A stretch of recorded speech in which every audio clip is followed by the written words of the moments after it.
नमस्कार. मी अनघा धोडककर. आपण आत्तापर्यंत अश्वत्थाम्याचे 39 भाग ऐकले. आता हा शेवटचा भाग, अंतिम भाग 40वा.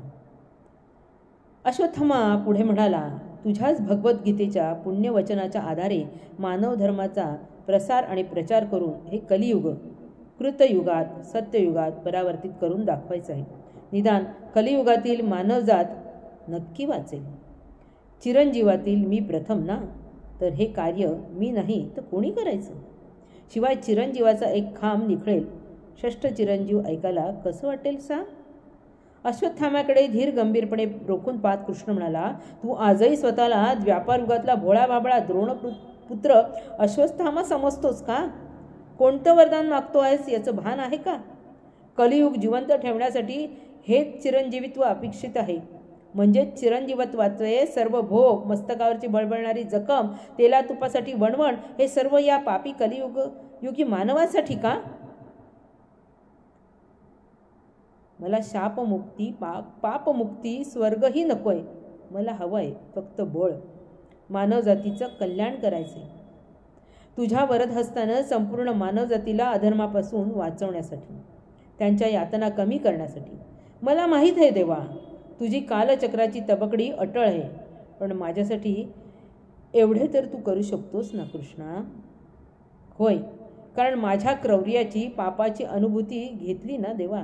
मस्तकातल्या ज्वालेची झळ माझ्यामुळे इतर मानवजातीला लागू नये. त्यांना त्यांच्या पापी अश्वत्थाम्याच्या प्रवासातून बाहेर काढून ज्ञानाच्या प्रवासातून कडे घेऊन जाऊ दे कृष्णा. विध्वंस व्हायला वेळ लागत नाही, निर्मितीला वेळ लागतो. तुझ्याच भगवद्गीतेच्या आधारात पुण्यनिर्मितीचं श्रेय फक्त एकदा तरी घेऊ देशील? असं म्हणून अतिशय लीन होत त्यानं कृष्णाला हात जोडले. त्याला मायेने जवळ घेत कृष्ण म्हणाला, तुझ्या या अनोख्या त्यागाची नोंद पृथ्वीवरील कलियुगात तर नाही, पण स्वर्गात मात्र जरूर होईल. तू जेव्हा प्रथम सोन्याच्या माझ्या द्वारकेत आल्यावर प्रतिस्मृती विद्या मागितल्यावर तुला मी नकार दिला होता, कारण द्वापार युगाचा विनाश घडला नसता. तुझ्या जन्माचं कारण आधीच कळलं असते तर पृथ्वीवरचा भार कमी करण्याची योजना पूर्ण फसली असती.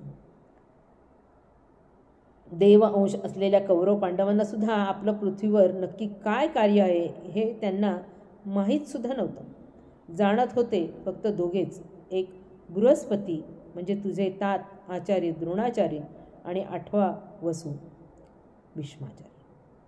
कलियुगाच्या दृष्टीने पापात्मा अश्वत्थामा भगवद्गीता सांगतोय हे महान आश्चर्य नाही का? ठीक आहे, तू मागितलेली सगळी वरदानं देतो. यशस्वी भव.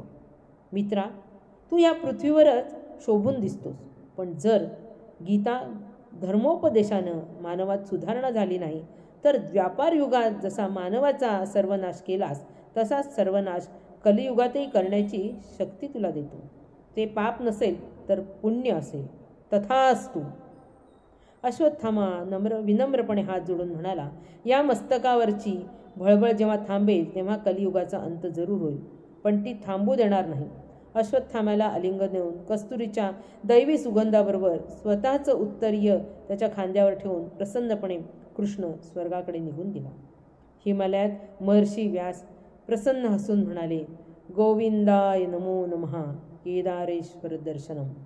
पूजा आणि लाडक्या भक्तांचा तेलाचा प्रसाद ग्रहण करण्यासाठी निर्विकारपणे अस्तंबा पर्वत उतरू लागला तो, आणि तोंडानं फुटफुट होत होता, कृष्णाय वासुदेवाय हरये परमात्मने प्राणक्लेशनाशाय गोविंदाय नमो नमः. वाचक हो, भगवद्गीतेतील कर्मयोग सांगायला अश्वत्थामा कदाचित तुमच्याकडे येईल. आपले आचार विचार शुद्ध ठेवण्याचं आवाहन करेल. तेल मागेल तर ते जरूर द्या. त्याच्या मस्तकावरची भळभळ वाहतीये तोपर्यंत आपण आहोत. जखम जर कोरडी पडली तर प्रलय, मानवजातीचा सर्वनाश अटळ आहे. तेव्हा अश्वत्थाम्याचे विचार जरूर ऐका. ओम गोविंदाय नमो नमः नमो नमः नमो नमः.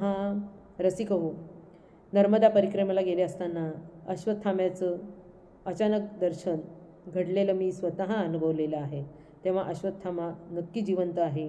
त्याच्या भळबळणाऱ्या जखमेमध्ये तेल जरूर द्या.